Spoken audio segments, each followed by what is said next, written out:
So, I know, like, within the last couple of years, like, the rumors that's going around about her,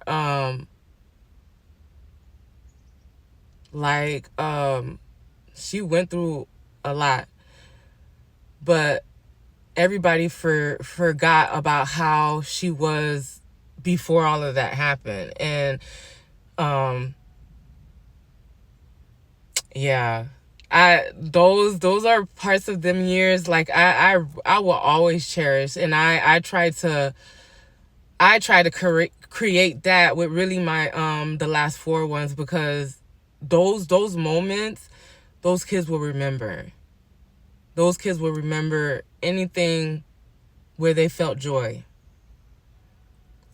um so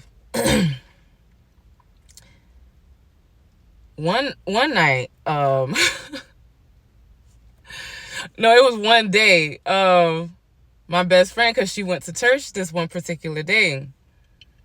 I mean, she goes to church every day, and she's the praise leader, she's the choir, you know what I'm saying? She did all of that, so she was always there. She was like, this day I wasn't there for.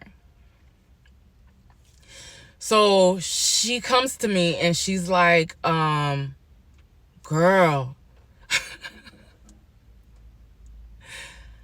I don't know what was up with the first lady, but she went off. I'm like, what do you mean? Because usually when we see her, she has this, like, calm demeanor. She always greets everybody. She smiles. And, she goes about her business and she mingles or whatever. And then you probably won't see her for the rest of, or whatever. She was like, today, she was basically going off on somebody. Somebody cheating with somebody's husband in that damn church. I said, you lies you tell. Lies you tell. Cause she was ripping whoever was messing with somebody's husband up. Basically saying, um, you need to tend to your own husband. You need to start catering to your own house. Stop going outside your relationship and mingling with other people's husbands. I mean, she's like, the whole sermon was just about that. Just about that. Everybody trying to figure out,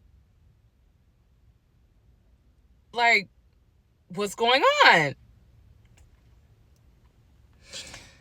So I was like, so who is it? Because, my best friend at the time, she had, like, she would talk to a lot of people in the church, because of course she organized a lot of stuff with the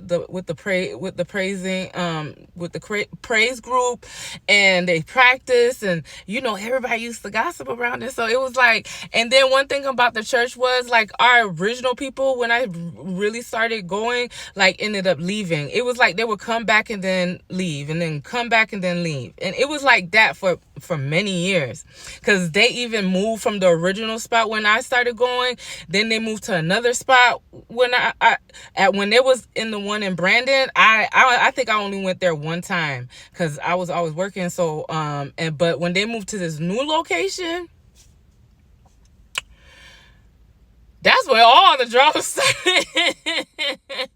That's where all the drama started. So now, like, me and Buddy are, like, seeing each other. Like, we see each other, we talk to each other and stuff like that. We talk to each other because, like I said, like, he didn't have a car.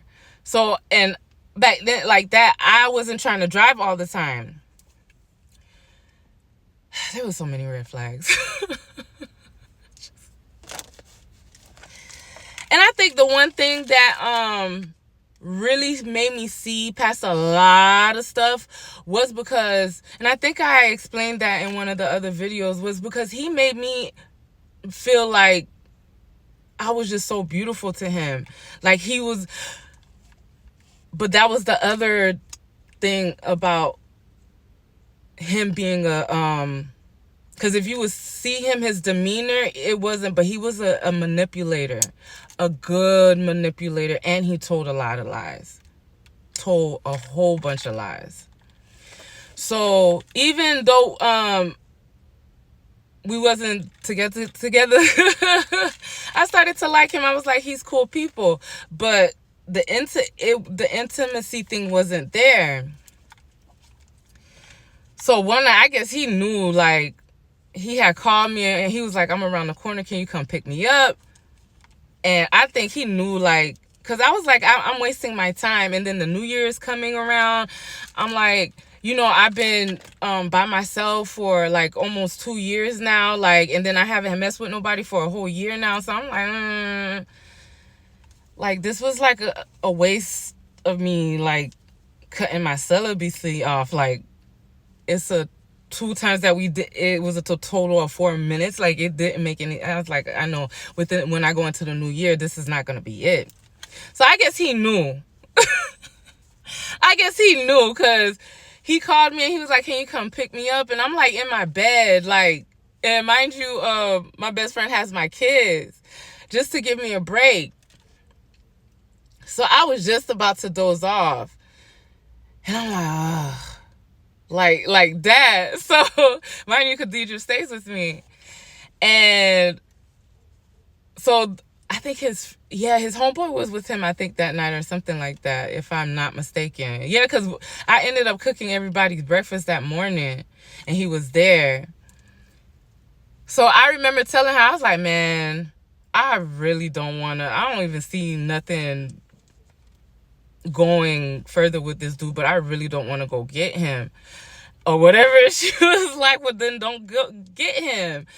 I was like, yeah, I don't. But I think then they asked me, was she there or something like that? And I was like, yeah. He was like, well, his homeboy wanted to talk to her anyways, like that. Anyways. So I said, do you want them to come over? And she was like, it doesn't matter to me if you want them to. And I'm like, it's either yes or no to you, because really, I'll go back to sleep. I really don't care. Like, I really don't care to meet him or not, because I knew it was not going to be nothing. So she was like, yeah, just have him come over, just chill or whatever. Just have it be the last time. So I guess that day he knew, like, or she must have told him, or they must have discussed it or something like that. Because, yeah. Oh, he was like, yeah, I could go along. So I was like, oh, okay. So I guess it was just nerves or whatever. So I was like, okay, we could probably still continue this. So my sister's friend, and at this time now she's has a girlfriend. So her my sister's friend, her girlfriend, and her friend comes up for New Year's Eve to like spend, because we went out that night. We went to the club, we went to the reggae club, we vibed and everything like that. Her friend, when I say this girl got super duper drunk, like to the point where we was at Taco Bell and she was falling out the car. Then she was like, she was being so inappropriate with us, and it was just like, so I was like, no, he had texted me, or he had called me, and I was like, yeah, I'm around the corner. He was like, just stop by and come see me. I was like, okay, because they had to drop her off like down the road somewhere. So then when I, see him or whatever, and it was like I said, like when he seen me, it was like he was just like in awe with me. And then it was like I was so, because I had club gear on, and then my sister's best friend, she's really into fashion, so she helped me put everything together. And so we're like walking around the complex. He's holding my hand. He's telling me how beautiful I am. I'm just like, I've never received that before. Like, I never felt like how he was making me feel, like he really liked me. He really found me beautiful.